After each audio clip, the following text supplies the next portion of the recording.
Oda's finally showing us so much of what we want to see in chapter 1156. If you don't want to be spoiled, then do not watch further. We start the chapter still in the flashback. We see these certain idle pirates attack this island, but the men are useless. It seems like they're a little too love-struck. Even the Marines are like this. And the pirates that were responsible were obviously the Kuja pirates. We get a little lore on these pirates. No men could join the crew, obviously. We're introduced to Gloriosa. All the women are fawning over her. We're shown another Kuja pirate. This is Tritoma.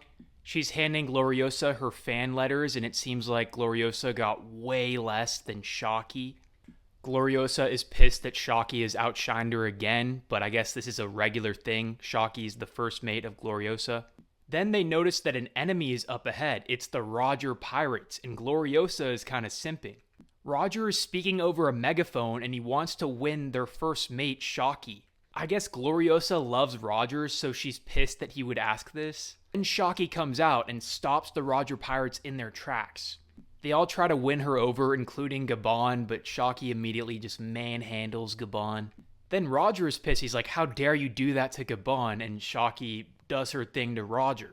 The Pirate King is no better than Sanji, guys. Shaki tells Roger that she'll never submit to another's captivity. We get an official introduction for Shaki at this point. Gloriosa is trying to get Roger's attention, but he's just trying to stare at Shaki. Shaki says, it must be hard for you, Rayleigh, and Rayleigh's like, yeah, I'm surrounded by idiots. And then Shaki wingset him. So clearly we can see how they became partners. Then the Navy pulls up. Someone on the ship says, we've spotted the Roger and Kuja crews. Who is saying that? As the Kuja pirates are finishing looting the Roger pirate's ship, Roger says, get ready to set sail. Then someone notices that this marine ship is Garp's ship. So Roger immediately decides, new plan, crush them. He says synchronize with Garp, and we see both of them introduced in this flashback. This panel is really cool. We see that both Garp and Roger use name attacks on one another, and they exchange blows. It does look like Roger is taking a lot of damage from Garp here. We see the narrator says that Garp, Roger, and Rox are the three legends of the old era, essentially. At this time, their blood boiled with the passion of youth.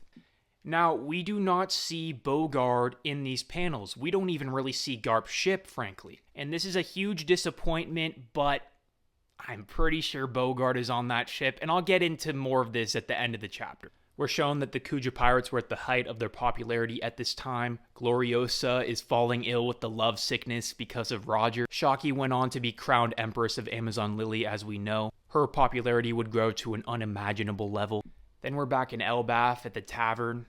Ida is telling Harold that Loki has been acting up when he's been gone. Ida is pissed that this captain even hesitated to help Loki. Loki says, I didn't ask anyone to save me, and that just pisses off the captain. I like how Hyrudine's mom is being so caring to Loki here. She even wants Loki to stay with them, but Hyrudine and Loki do not want that, obviously. Loki just thinks she's a gold digger because she's not actually linked to the royal blood.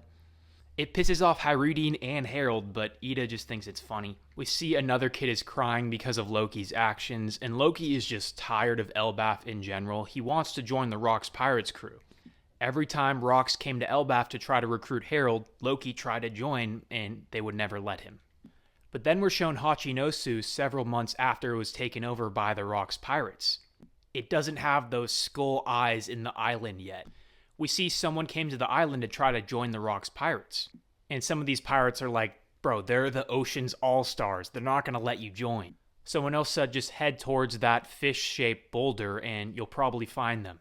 One of the pirates calls it a death wish and they kick this dude, but he palms this guy's head. And then he proceeds to just double in size. I don't know if this was intentional by Oda, but this is the future Silverax. I don't want to butcher this dude's name. He's Shiki's rival. He also looks like Zephyr. I think Oda's trying to make Zephyr canon in a certain way. Right after that, Rox creates the eyes in Hachinosu to make it that iconic Skull Island. Rox is like, this was probably the right call, now we can see the entire island. He explains that he's searching for 2 devil fruit powers. One of them is in Elbaf, and Harold needs to eat it to get its true power.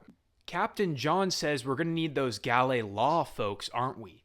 And then we're shown Big Mom too, and she says that she tried to track them down, but she couldn't. Whitebeard says, well, if we found them, they'd just be a bunch of frozen corpses, right? And then we're shown Streusen, finally, and he says, exactly, there's no way to bring them back. And we're shown that fishman who we saw at God Valley, his name is Barbell, and he says even if they did come back to life, they'd have no reason to listen to you. So Rock says that's why we need Harold, he's the current king of Elbaf. Kaido says, can't we just use our strength to force them to obey? But Rox did not like that. He kicks Kaido in the head, and Gonzui has to hold Kaido back from Rox. Their relationship was not what I expected at all.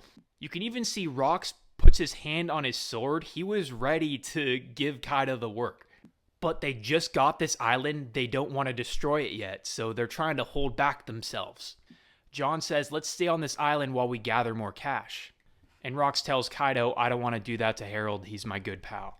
Then we're shown the spread of the full Rox Pirates crew minus Skillbaster and the Wolverine guy. They look beautiful, like a true pirate crew, and then we get Rox saying, listen, if we want to take down the Holy Land, we need Elbaf's help. Follow me, I'll take you to the World Summit. These guys are absolutely cold, man, and I'm just curious, what are the 2 devil fruits that this dude needs? The leakers implied it was the Yami Yami no Mi and the Nika fruit, but there's no indication of that here. Regardless, we could be getting God Valley next chapter, so while I am very disappointed that Bogard didn't show up here, we could be getting him in the next chapter, which, mind you, could be next week. Even though the Shonen Jump magazine is on break, I don't think Oda is, but I could be wrong. Keep in mind, Streusen got his whole own introduction box, and he was barely shown in God Valley. I had to reread the chapter to really know that he was there. Look at Silver Axe's introduction. Okay, this is wild in itself. Oda deliberately did not show Garp's ship in this chapter. It's either he is rage baiting me, personally, or he could be cooking up something huge for Bogard. Just take that into account. Even though we don't see him and it's a huge disappointment, I truly wholeheartedly believe that Bogard is on Garp's ship here. I think, like I implied in the beginning of the video, I think this is him saying, we've spotted the Roger and Kuja pirates. And regardless, this also disproves that whole agenda that the Roger pirates sat back and watched Roger and Garp fight. Nope. They're crushing each other. Crush them. Also, all that agenda that Garp isn't even close to Roger level, completely out the window in this chapter.